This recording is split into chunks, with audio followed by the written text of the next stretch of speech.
Duizenden huizen moeten gebouwd worden, maar er zijn te weinig bouwvakkers en het bouwmateriaal is duur. Dat maakt op een gegeven moment de woning onbetaalbaar en dat is wel een hele grote zorg. En verder vandaag. Bijna de helft van de Zeeuwen geboosterd. En lege tattoos door inktverbod.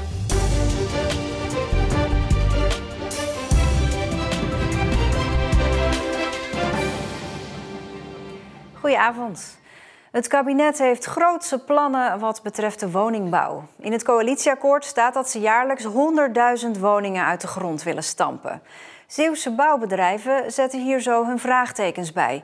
Want er is een tekort aan bouwmateriaal en bovendien zijn goede bouwvakkers schaars. Want de sector kampt met vergrijzing. Ja, gebrek aan vakkennis, uittredende vakkennis die als je niet oppast kwijtraakt. Dus de know-how op de bouw, waar blijft die? Inmiddels neemt het aantal leerlingen bij de bouwopleidingen wel toe. Joey Prinsen is er toevallig ingerold en het bevalt hem goed. Mijn huidige leermeester is een keer 2 weken mee mocht lopen, vorig jaar. En ik dacht van ja, ik vind dit toch eigenlijk best wel heel erg leuk eigenlijk. Ik begin maar een opleiding hier zo aan. En zodoende ben ik hier nou een jaar mee bezig. Voordat studenten als Joey eenmaal klaargestoomd zijn om te werken, zijn ze minstens 4 jaar verder. Vandaar dat bouwbedrijf Cambier momenteel ook opdrachten moet weigeren. Dus dat betekent inderdaad dat ik opdrachtgevers teleur moet stellen. Ik moet aangeven, ja, beste meneer en mevrouw, u moet een half jaar of misschien wel een jaar wachten voordat wij u kunnen helpen. Het probleem zit hem overigens niet alleen in de schaarste aan personeel. De overheid kan het bouwproces van huizen wel willen versnellen, maar door de huidige wetgeving is dat lastig. Als het gaat over bestemmingsplannen gaat daar bijvoorbeeld jaren overheen. En die bepalen een tempo dat niet eens versneld kan worden, omdat er wettelijke regels aan vastzitten. Als er dan eenmaal gebouwd mag worden, dan heeft de sector ook nog eens te maken met een schaarste aan grondstoffen. Dan praat je over hout, maar je praat bijvoorbeeld ook over chips die in onderdelen zitten van installatietechnische zaken. Dat vormt best wel een probleem, maar wellicht een nog grotere uitdaging is dat de prijzen enorm stijgen. Die zijn al gestegen, de afgelopen 2 jaar denk ik elk jaar met 10%, dus we zijn gewoon 20% duurder geworden. En dat maakt op een gegeven moment de woning onbetaalbaar en dat is wel een hele grote zorg. Zeker omdat het voor starters al zo lastig is om aan een woning te komen. Ondanks alle problemen is Van Sabbe toch optimistisch over de bouw van 100.000 woningen per jaar. Als je de handen ineens slaat, dus overheid, bedrijven, maar ook zeg maar, het onderwijs, dan kunnen we heel ver komen. Dus laten we in ieder geval die handschoen oppakken. De GGD in Zeeland heeft 120.000 boosterprikken gezet. Dus bijna de helft van de Zeeuwen heeft hem gehad. Na een trage start kwam het prikken goed op stoom. Nu remt dat weer een beetje af, merkt de Gezondheidsdienst. Voornamelijk omdat niet iedereen een boosterprik wil. In de stijgende besmettingscijfers wordt gezien dat een nieuwe golf op komst is door de Omicron-variant van het virus. En juist daarom blijft de GGD erop hameren die boosterprik te nemen. Vandaag is een extra testlocatie opengegaan in Middelburg. Er was op Walcheren tot nu toe maar 1 locatie van de GGD om je te laten testen op corona in Vlissingen. En omdat er steeds meer getest wordt, is deze tweede erbij geopend. Je kunt er alleen testen op afspraak. Wandelaars die denken zorgeloos hier op het Verklikkerstrand op de kop van Schouwen-Duiveland een wandeling te kunnen maken, die moeten toch oppassen. Want het water hier op het strand kan zomaar eens tot de knieën komen. Door springtij is het al extra hoog. Dan de noordwestenwind die het water nog extra opstuwt deze kant op. En de geulen die momenteel in het gebied aanwezig zijn, waardoor het water het gebied instroomt. Maar verdrinkingsgevaar, zoals op de iets verder gelegen Verklikkersplaat, is er niet. Het wordt niet heel diep. Dus in die zin is het niet gevaarlijk. Maar het is wel oncomfortabel op het moment dat je een hele mooie strandwandeling aan het maken bent en eindigt met natte benen en hele koude voeten. De strandreddingsbrigade verwacht dat het strand ook de komende dagen bij vloed nog blank staat.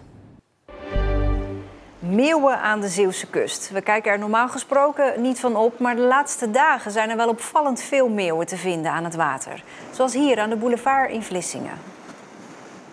Veel meeuwen zitten in de winter in het binnenland. Die zitten daar gewoon in graslanden. Als dat koud wordt en bevriest, dan kunnen ze daar geen wormen meer eten. Dus dan komen ze naar de kust toe. En tegelijkertijd blijkt er voor de Walcherse kust in ieder geval, een enorme hoeveelheid voedsel aanwezig te zijn.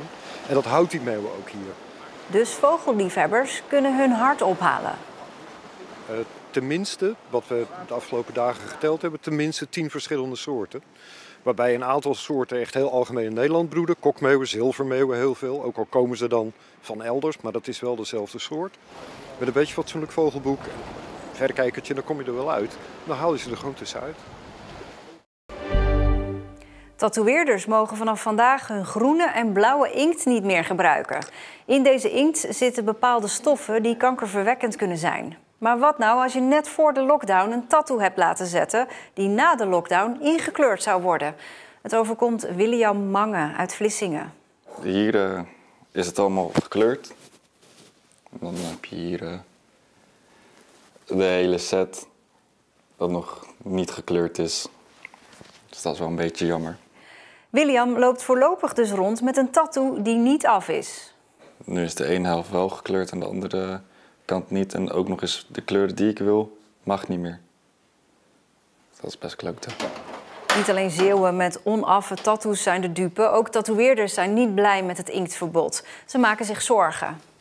Het is echt wel een probleem, want wat je nu gaat krijgen is dat mensen naar thuistatoeëerders gaan. Die werken dus met niet goedgekeurde inkten, die werken niet hygiënisch. Daar is natuurlijk gewoon geen controle op. Wil je dat? Hè? Wil je dat mensen toch weer underground gaan werken en dat je dus helemaal niet meer ziet wat er nou eigenlijk aan de hand is en wat er wordt gebruikt?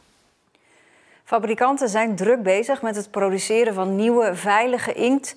Maar wanneer die op de markt komt, is nog niet duidelijk. Eerst was hij bioloog, toen klusjesman, huisschilder en nu restaureert hij schilderijen. Middelburger Ronald Lutz, 62 jaar is hij. Al die carrière-switches hebben hem goed gedaan. Hij raadt het iedereen aan. Volg je hart, volg je passie en zie niet te veel obstakels om zoiets te gaan doen. Hè? Want in mijn geval, ik was academisch geschoold, dus je hoort dan een goede baan te hebben. Al mijn vrienden hebben dat. Je hebt al je vastigheid, je pensioen, als je ziek bent, noem maar op. Maar opeens wist ik het, dit wil ik gaan doen. Lutz bleek helemaal niet die bioloog of stoere arbeider te zijn, maar iemand die graag met kunst bezig is. Hij begon daarom aan een studie tot schilderijenrestaurator en heeft nu zijn eigen atelier. Toen ik dat uiteindelijk toch heb gedaan, die gok, merkte ik dat eigenlijk al die barrières die ik zag, er eigenlijk helemaal niet waren. Overal komt een oplossing voor. Je kan met minder geld toe. Je pensioen, nou ja, het werk is zo leuk, je blijft wel tot na je 65e doorwerken. Dus er zijn eigenlijk minder obstakels dan dat je in eerste instantie denkt. Daarnaast heeft het lijstje aan verschillende beroepen Lutz ook enorm veel gebracht. Klinkt misschien voor sommige mensen raar in de oren, maar ik merk dat wat ik hiervoor heb gedaan, dat het me ook allemaal heeft geholpen met wat ik nu wil doen. Hè? Ik ben eigenlijk bioloog, daardoor heb ik een hele goede chemische achtergrond. Dat hebben maar heel weinig mensen in mijn vakgebied, wat erg belangrijk is. En met dat klussen, ik ben ook een hele handige jongen. En dat heb ik natuurlijk ook heel erg nodig nu.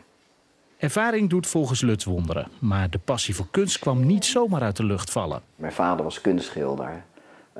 Portretten schilderde hij voornamelijk in Den Haag. En soms voel ik me een beetje dat mijn vader meekijkt. Ik heb nog sommige van zijn oude spullen. Dat is een ezel bijvoorbeeld uit zijn atelier. En ik denk ook wel wat ik uiteindelijk heb nagestreefd om een prettig leven te hebben met een beroep wat ook echt mijn passie is en wat me geen stress hoeft op te leveren. Denk ik dat ik dat wel van hem heb. Nog een carrière-switch zit er voor Lutz niet meer in. Hij hoopt tot zijn 80ste door te kunnen gaan met zijn passie. En dat is het restaureren van schilderijen.